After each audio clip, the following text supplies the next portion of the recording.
Dziś w odcinku zapraszam Was na Teneryfę, do El Médano, Santa Cruz de Tenerife. Zobaczymy również łuk skalny Arco de Tajao i Los Cristianos.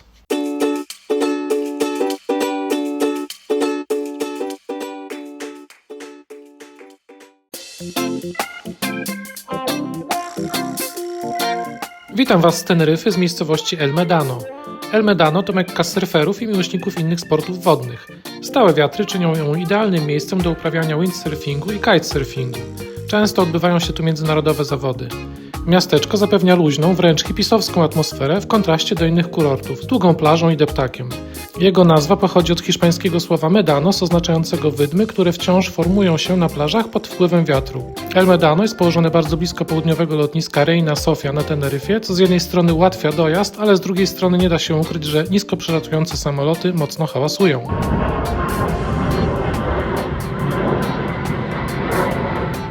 Ale zacznijmy od początku. Przyjechaliśmy tu na 2 tygodnie, aby spędzić święta i Nowy Rok. Wynajęliśmy tu auto i apartament i zamierzamy trochę pozwiedzać tę wyspę. A tu możecie zobaczyć nasze osiedle z góry.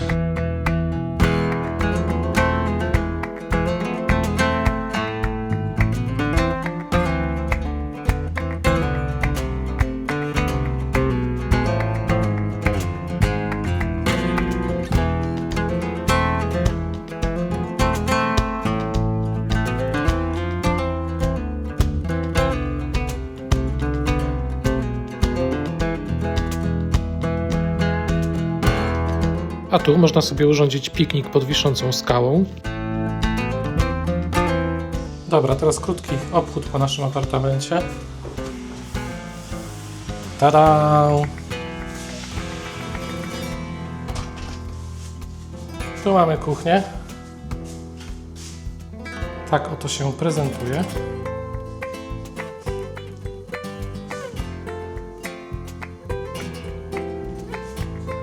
Dobra, idziemy dalej.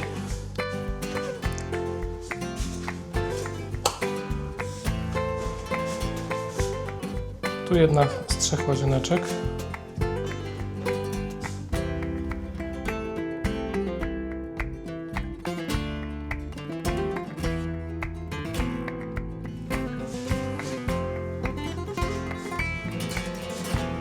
Tu mamy salon. I schody na górę.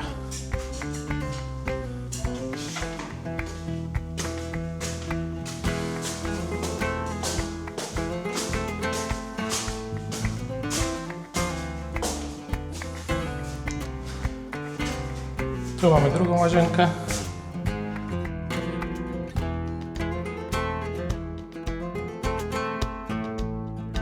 Jedna sypialnia.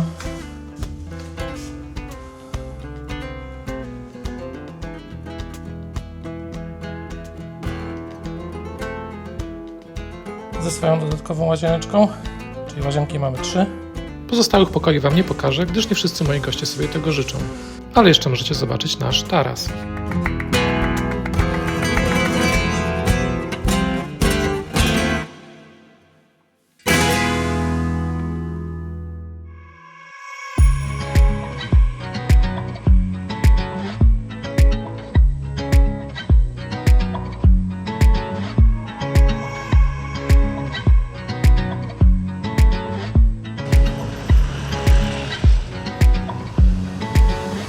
Tak jak Wam wspominałem, El Médano to mekka surferów. Można tu wynająć sprzęt do surfingu bezpośrednio z zaparkowanego tu auta.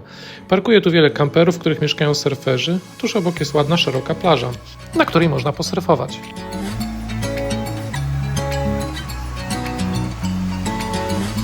Pierwotnymi mieszkańcami Wysp Kanaryjskich lub Wysp Szczęśliwych, jak zwano je w starożytności, był lud Guanczów, spokrewnionych z afrykańskimi Berberami.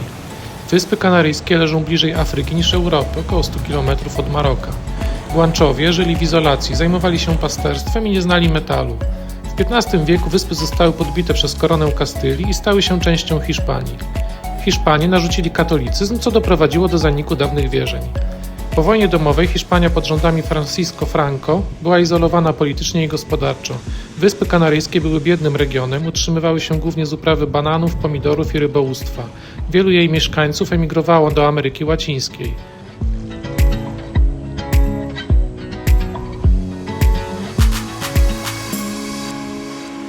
W latach 60. XX wieku, po otwarciu Hiszpanii na świat, na Wyspy Kanaryjskie zaczęły przyjeżdżać wyzwolone Niemki i Szwedki. Odstąpiono od konserwatyzmu religijnego i nastąpił boom turystyczny. Powstały hotele, lotniska i kurorty, a turystyka stała się głównym źródłem dochodu wyspiarzy. Dziś wyspy przyciągają turystów z całej Europy. Przez cały rok panuje tu łagodny klimat, występuje tu wiele endemicznych gatunków roślin i zwierząt. Każda z wysp ma swój własny charakter, dialekt i tradycje. Góra, którą widzicie w oddali, to Montaña Roja. Pełniła ona bardzo ważną rolę orientacyjną dla żeglarzy w okresie wielkich odkryć geograficznych. Służyła jako naturalny znak nawigacyjny pomagający rozpoznać południowe wybrzeże Teneryfy. Ówcześni żeglarze wypływali głównie z portów Andaluzji i płynęli wzdłuż wybrzeża Afryki na Wyspy Kanaryjskie, gdzie uzupełniali zapasy i dalej, korzystając ze stałych wiatrów pasatów północno-wschodnich, dopływali na Karaiby i do północnych wybrzeży Ameryki Południowej.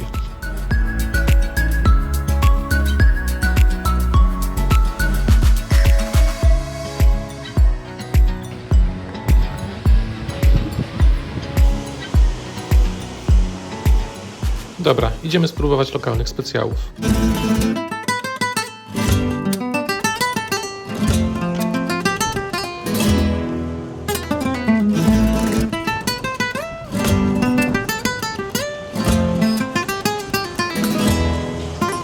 Dobra, powoli wbijamy do knajpy.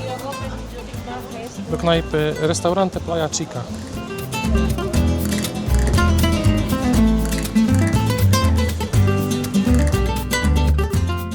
Jak widzicie, można tu znaleźć zupę z owocami morza, pieczywo czosnkowe, różne sałatki, papryczki, padron i krewetki. A także ośmiornice, kalmary, kroketasy i ziemniaczki po kanaryjsku. Oraz różne ryby, muszelki, paeje, a nawet homara.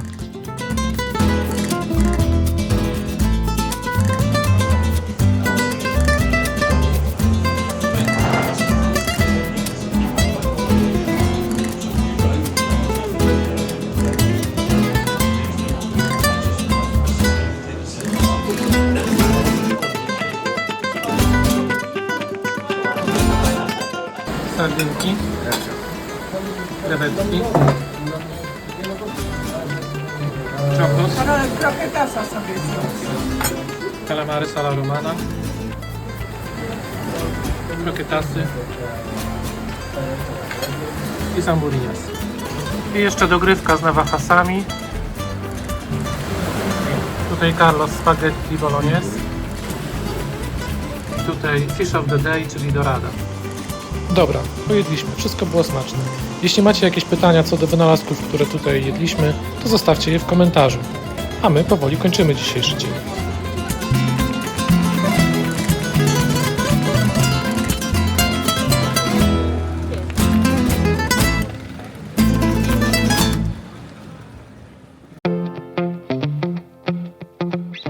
Cześć! Dzisiejszy dzień zaczynamy od spaceru po Palmetum w Santa Cruz de Tenerife. Palmetum to ogród botaniczny, który powstał na terenie dawnego wysypiska śmieci, które funkcjonowało tu od lat 70. Ogród został otwarty dla zwiedzających w 2014 roku i specjalizuje się on w palmach z różnych regionów świata, z Karu, Karaibów czy Polinezji. Jest tu ich blisko 600 gatunków.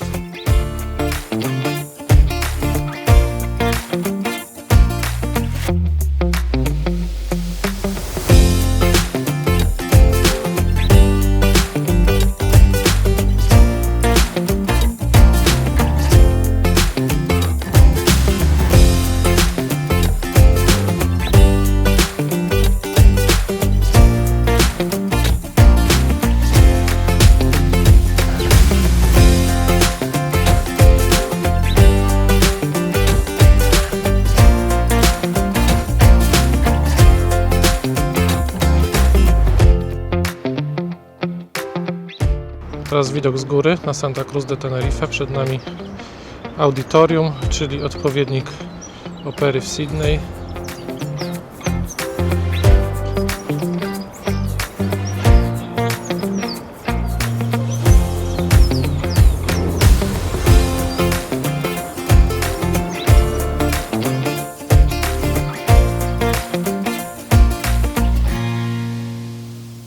Przez długi czas jedyną stolicą Wysp Kanaryjskich było Santa Cruz de Tenerife, co budziło sprzeciw mieszkańców wyspy Gran Canaria, którzy czuli się pomijani i dyskryminowani pod względem administracyjnym, gospodarczym i politycznym.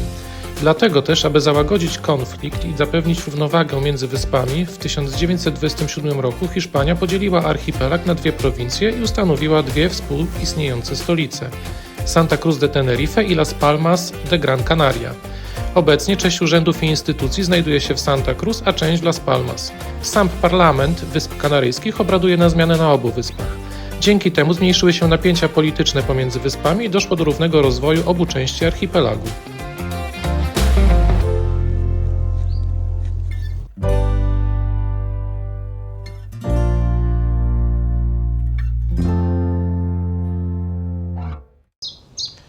Tu moja ekipa odpoczywa po trudach spaceru. Zobaczcie, jak tu jest uroczo.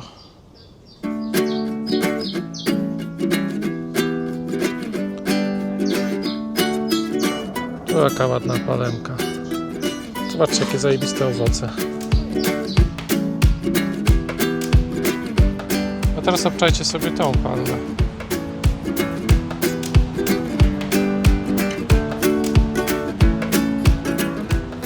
Santa Cruz jest jednym z miejsc z najlepszym klimatem na świecie. Średnia roczna temperatura to około 22-23 stopni. Różnice pomiędzy zimą a latem są bardzo małe. Na całej Teneryfie mieszka niespełna 1 milion mieszkańców, z czego ponad 20% w samym Santa Cruz. W Santa Cruz nie ma typowej dużej starówki. Miasto zaczęło się intensywnie rozwijać dopiero w XVIII i XIX wieku jako port handlowy. Obecnie jest jednym z największych portów na Atlantyku i kluczowym przystankiem dla statków zarówno towarowych, jak i pasażerskich. Z Santa Cruz można dostać się promem praktycznie na wszystkie Wyspy Kanaryjskie.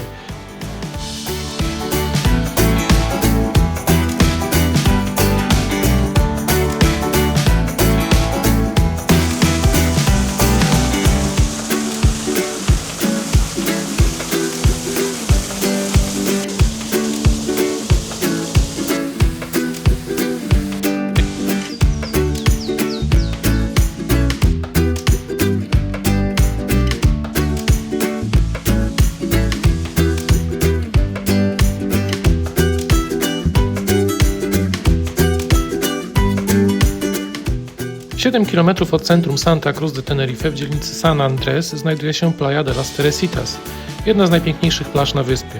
Plaża jest piaszczysta, ale nie jest naturalna. Zbudowano ją w latach 70., sprowadzając piasek z Sahary. Co ciekawe, sprowadzając piasek, wraz z nim sprowadzono skorpiony i mrówki pustynne, więc przez pierwsze 2 lata leżenie na plaży wiązało się z pewnym dyskomfortem. Później uporano się z niechcianymi zwierzątkami. Tu mamy baseny. Santa Cruz z innej perspektywy. Wyglądają zachęcająco. Na Wyspach Kanaryjskich często spotkacie się z tym, że ceny dla turystów są wyższe niż dla rezydentów. Co mi, jako turyście, może się nie podobać, ale gdybym był rezydentem, to pewnie inaczej bym na to patrzył. Castillo de San Juan Bautista to historyczna forteca obronna zwana także Czarnym Zamkiem. Jego nazwa pochodzi od ciemnej wulkanicznej skały, z której został zbudowany. Był drugą najważniejszą fortecą w systemie obronnym Santa Cruz po Castillo de San Cristóbal. Fort odegrał kluczową rolę w obronie miasta przed atakiem brytyjskiego admirała Horatio Nelsona w lipcu 1797 roku. To właśnie w trakcie tej bitwy Nelson stracił ramię. Dobra, idziemy na szybką kawkę do Auditorio del Tenerife.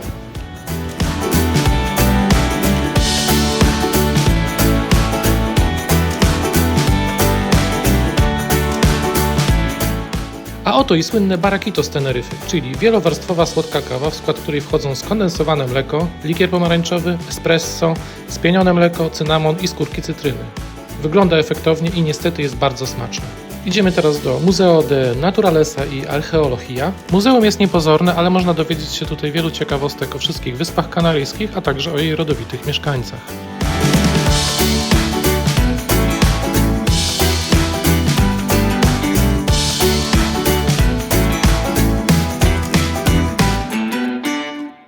W muzeum można znaleźć replikę mumii rodowitych mieszkańców Guanczów.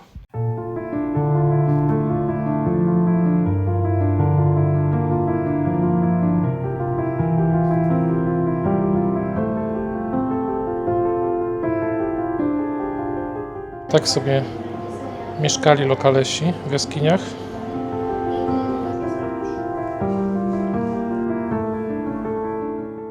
połowie XV wieku na Wyspach Kanaryjskich pojawili się Portugalczycy i Kastylijczycy, ale nie chodziło im o podbicie wysp, a o handel niewolnikami. Portugalczycy i Kastylijczycy spierali się o kontrolę nad archipelagiem ze względu na jego strategiczne położenie. Ostatecznie konflikt został rozwiązany przez Kościół, który przyznał Azory, Maderę i Wyspy Zielonego Przylądka Portugalii, a Wyspy Kanaryjskie Kastylii. Od XVI wieku Ameryka i jej niewyczerpane zasoby naturalne przyciągały uwagę Europejczyków. Konkurencja ze strony Nowego Świata oraz restrykcje eksportowe odbiły się negatywnie na gospodarce archipelagu. Porty Wysp Kanaryjskich ograniczały się praktycznie do obsługi zaopatrzenia dla statków płynących do Nowego Świata. Z drugiej strony u ich wybrzeży pojawili się piraci, którzy często najeżdżali na Gran Canaria, La Palmę i Lanzarote, pustosząc wybrzeże, siejąc śmierć i zniszczenie. Dopiero na początku XX wieku na wyspach pojawili się Brytyjczycy, którzy zaczęli wprowadzać masową uprawę pomidorów i bananów. A po upadku Franco pojawiła się turystyka. Dziś wyspy przyjmują ponad 8 milionów turystów rocznie.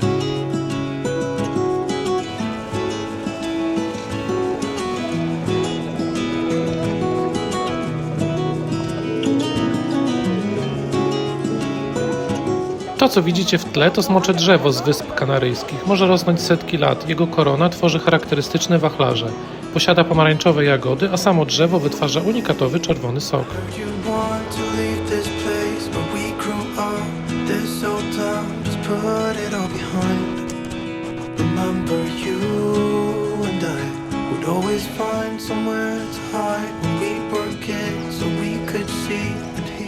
Tu mamy zegar z kwiatów podarowany przez Szwajcarów.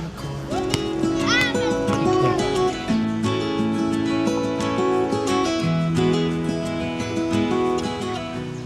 Rzeźba, którą tu widzicie, to figura kobiety znana jako płodność. Symbolizuje ona, jak sama nazwa wskazuje, płodność, obfitość i dynamikę życia oraz jest często interpretowana jako hołd dla kobiet Teneryfy.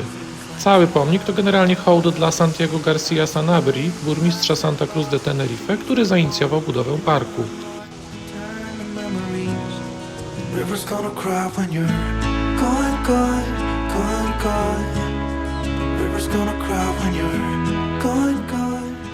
Zobaczcie, jakie czaderskie kaktusy. Super. A właściwie jest to wilczomlecz kanaryjski, potocznie zwany Herkulesem. Zakwita czerwono-brązowymi kwiatami, ale trzeba uważać, gdyż sok z tej rośliny jest trujący.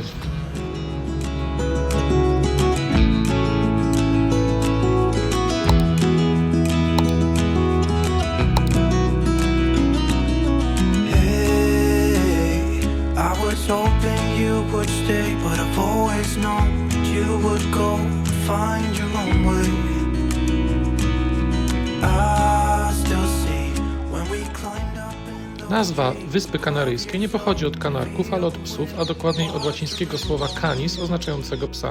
Wszystko przez to, że w przeszłości żyło tu dużo psów. Guanczowie, pierwsi mieszkańcy archipelagu, czcili i składali w ofierze swoje psy.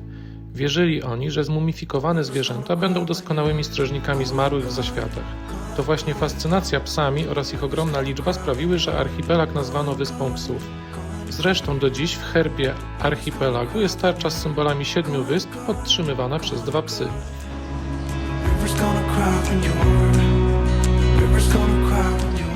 Zobaczcie, jaki piękny klimat. Taszory ćwierkają, super.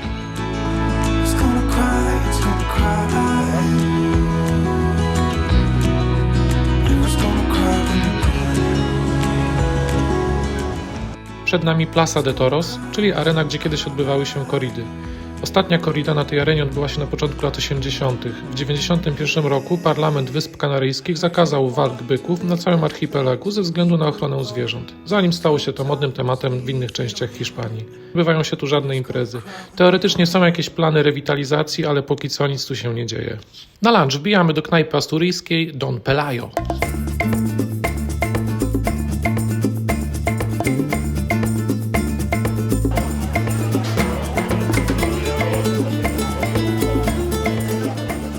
W menu znajdziecie tu takie pyszności jak jamon iberico, chorizo, ser manchego, krokiety, krewetki, kalmary smażone, ośmiornice po galicyjsku, różnego rodzaju sałatki i moje ulubione muszelki coquinas al ajillo.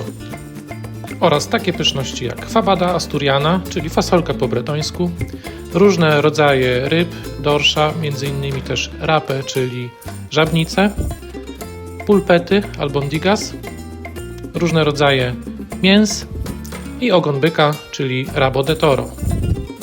Zaraz będziemy próbowali. A oto kokinasy i kroketasy. Pani Justynko, jak smakują kokinasy? Naprawdę.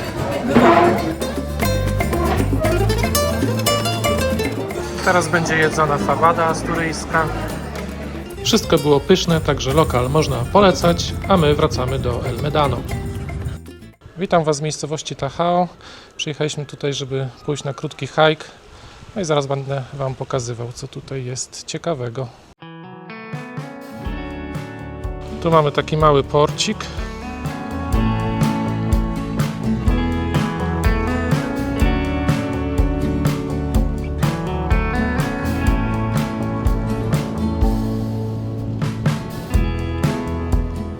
No i ciśniemy na start szlaku. Wybieramy się na krótki szlak, około 3 km, prowadzący wzdłuż wąwozu Barranco Bijagua do łuku skalnego zwanego Arco de Tajao.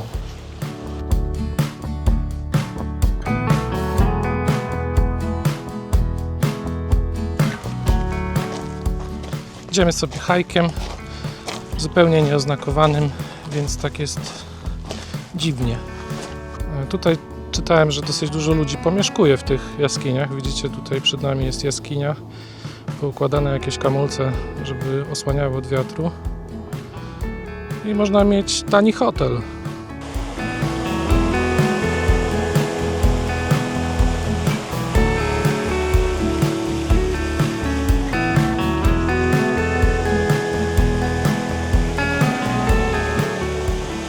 No zobaczcie, przyznacie, że uroczo. Idziemy wzdłuż takiego małego wąwozu. Mamy piękny widoczek z góry.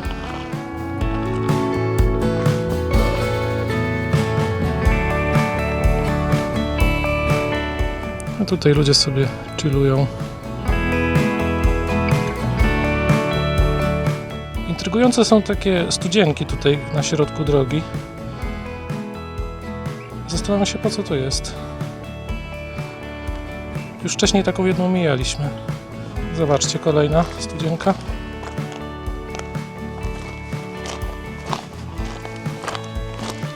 Tu jest ten wąwozik z dołu.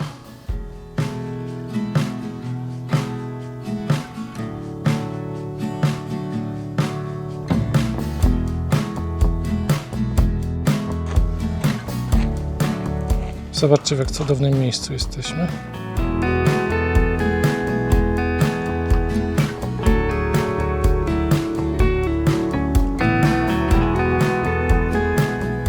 Nieźle, co?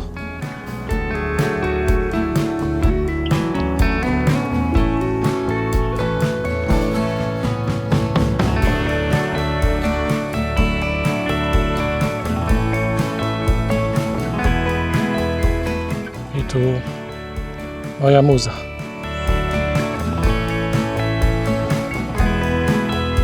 Łuk zdobyty, zdjęcia zrobione, możemy wracać.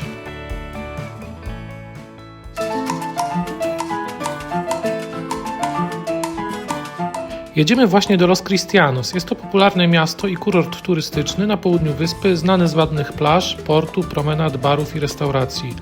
Historycznie było wioską rybacką, dziś jest jednym z najważniejszych kurortów wyspy. To stąd odpływają promy na La Gomera, La Palmę i na El Hierro.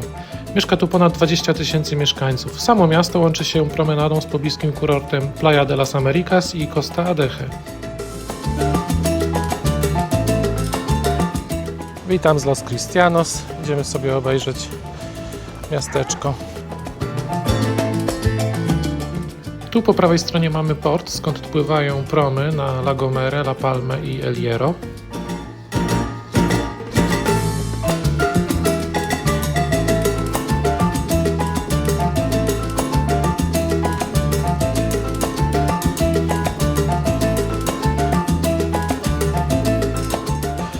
W Los Cristianos można pojechać na wycieczkę z Jezusem.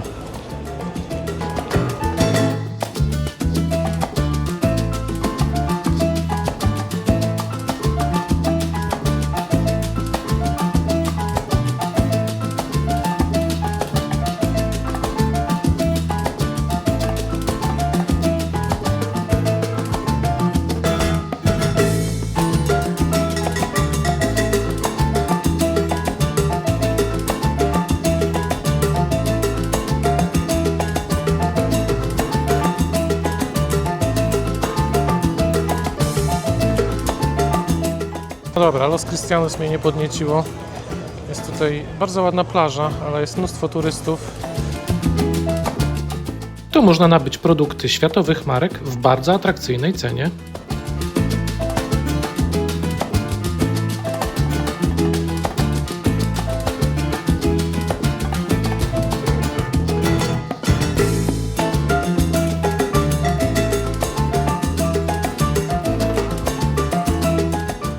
A to słynne kanaryjskie lecie, czyli espresso z mlekiem skondensowanym.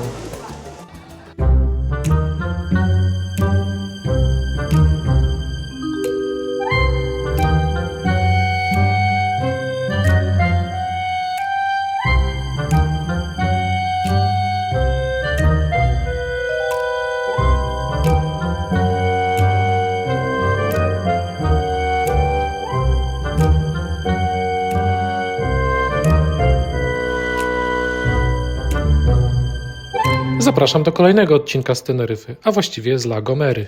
Dziękuję za obejrzenie. Jeśli podobał Ci się mój film, polajkuj go i zapraszam do subskrypcji.